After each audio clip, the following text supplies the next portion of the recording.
That tiny tap on I agree is usually a legal switch that can change who owns, sells, or watches your data. Do you know what flips next? You open an app, see a wall with tiny text, and tap I agree. Quick, painless, normal. But that single click can swap control of your photos, location crumbs, and even future legal rights. Companies design these pages to be exhaustive, not readable. The result? You accept dozens of hidden permissions in seconds. So what exactly did you just grant? And why does it matter for your privacy and for your wallet going forward? Terms of service grow long for a reason. Companies write them to reduce lawsuits, expand permissions, and comply with messy laws. They also bury choices in fatigue. Think of the TOS as a sprawling toolbox full of legal levers. Each lever grants the company a power: analyze your messages, license your photos, or hand data to partners. Those levers look harmless on screen, but each one can change how your information gets used and who can see it next. One of the biggest levers is forced arbitration. Instead of a public courtroom, you may be pushed into private arbitration, where cases rarely become headlines. Arbitration clauses often ban class actions, so individual claims lose muscle. If thousands suffer the same harm, there's little pressure for broad fixes. Some firms let you opt out if you act fast, but most people never see the window, so one clause can quietly mute a lot of consumer power. Next lever, broad content licenses. Post a photo or write a review, and the platform often asks for a worldwide, royalty-free license.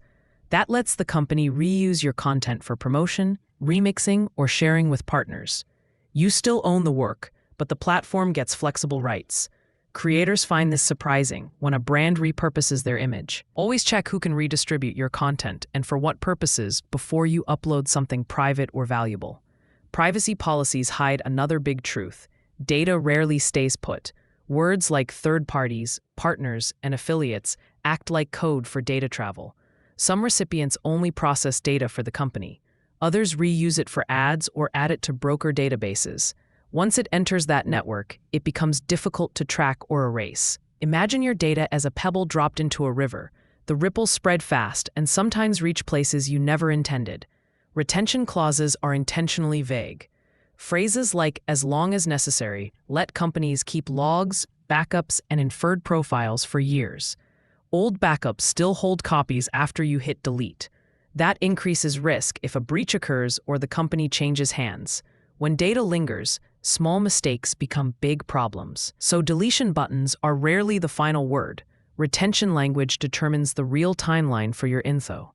TOS often cap liability with as-is disclaimers. If the service loses your photos or leaks your data, the contract may limit what it owes. For free apps, the cap might equal $0. That leaves you with little legal recourse even after real harm. Companies argue this keeps costs down for everyone, but it shifts risk onto users. That trade-off matters when you decide if a free service is worth the exposure. Choice of law clauses pick a court and state that favor the company. You might live in one state while your contract points to another continent. That adds travel, unfamiliar procedures, and local laws that reduce your options. For many consumers, these hidden venue clauses make legal challenges impractical. So you accept not just privacy rules, but the geography of any future fight. Some services collect sensitive data like biometrics, precise location, or voice prints. These data types raise the stakes. Misuse may cause physical safety risks or identity harms. Policies sometimes bury these headers or fold them into long permission lists. Laws often require explicit consent, but convoluted wording still qualifies. If an app wants your face geometry or continuous location, pause and ask why the feature actually needs it. Real-world cases show how this plays out. In 2017, a TV maker tracked viewing habits and sold the data, leading to a multi-million-dollar settlement. Fitness app heat maps once revealed sensitive military locations. Those incidents aren't necessarily malicious hacks. They expose how aggregated or repurposed data can create surprises. The lesson: small permissions can enable broad, unexpected uses. Think of your data lifecycle like a river system. First-party collection is the source: inputs, photos, and clicks. Service providers act as treatment plants, processing data to keep the service running. Third parties siphon tributaries for ads or analytics. Derived data, profiles, and predictions are like sediment that sticks around. If a company sells or merges, your data can move with the business. That flow makes deletion harder than you assume. You don't have to read every page to protect yourself. Use the 60-second skim method. Search the policy for key terms. Look for arbitration, license, third parties, sell, retention, change, biometric, AI, and deletion. Those words reveal the biggest risks fast. If you flag something unclear or alarming, pause. That tiny hesitation can prevent a lot of surprises down the line. Now a quick recap. TOS often expand permission, route data to partners, hide retention, and limit legal recourse. You can spot trouble with a targeted keyword search and a healthy dose of skepticism. But what practical steps actually reduce risk? Here are actionable habits that take minutes but make a big difference. Start by asking whether free is worth your data. Many apps have paid or privacy-first alternatives. Search for independent privacy reviews before you download. If the value doesn't match the exposure, skip it.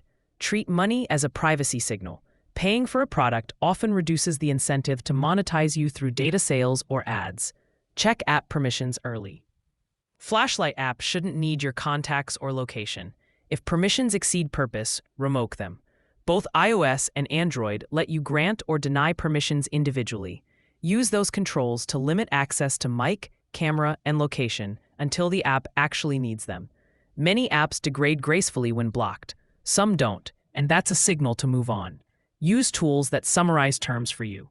Community projects and browser extensions flag risky clauses and score privacy practices. Apple and Android now publish privacy labels. These tools aren't perfect, but they surface the big red flags fast. Combine auto summaries with your own keyword skim to cover blind spots. Automation saves time and catches patterns humans sometimes miss. Lockdown identifiers that follow you across services. Reset your mobile advertising ID occasionally. Turn off ad personalization where possible. Create email aliases for trials and signups so services can't easily link accounts. These small steps reduce cross-site tracking and make it harder for data brokers to stitch your profile together. Segregate your digital life. Use different browser profiles for banking, work, and shopping. Create burner accounts for trials. Avoid sign-in with buttons that connect multiple services with one identity. Segmentation limits linkage and containment when something goes wrong. It's like using separate wallets for cash and cards. One leak doesn't empty everything. If arbitration is included, look for an opt-out window. Companies often allow you to reject arbitration within a short period by sending a written notice. It's tedious, but opting out preserves your right to sue or join a class action later. Mark a calendar reminder and send the required mail or email within the deadline if you value that leverage. Prune accounts you no longer use. Download your data if you might need it. Then delete the account. Use breach alerts and update passwords regularly. Dormant accounts create unnecessary exposure. Treat old services like expired subscriptions. Clear them out to close doors and reduce the blast radius if a breach occurs. For parents and teens, watch for COPPA notices and parental controls. Review app permissions with your child and explain why location and photo metadata matter. Use family accounts or supervised modes to restrict sharing. A single overshare by a teen can expose the whole family, so guard defaults and teach healthy habits early. Know the red flags that should prompt a walkaway. Vague phrases about trusted partners, no deletion mechanism, forced arbitration without opt-out, or excessive sensitive permissions are warning signs. If the company also hides contact details or refuses basic transparency, consider alternatives. There's almost always a different app with better defaults and fewer trackers. Treat privacy as a feature when evaluating vendors. Ask what minimum data they need, how long they keep it, who processes it, and how to opt out. Vendors that answer quickly and clearly are usually safer bets. If you manage services for a team or family, insist on simple retention windows and written commitments about subprocessors. Clarity now avoids surprises later. Final checklist.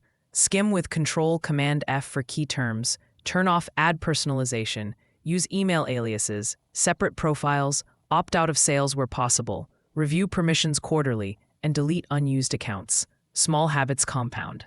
Privacy isn't a single switch. It's an ongoing practice that keeps your data from drifting into places you never intended. Start with one change today and build from there.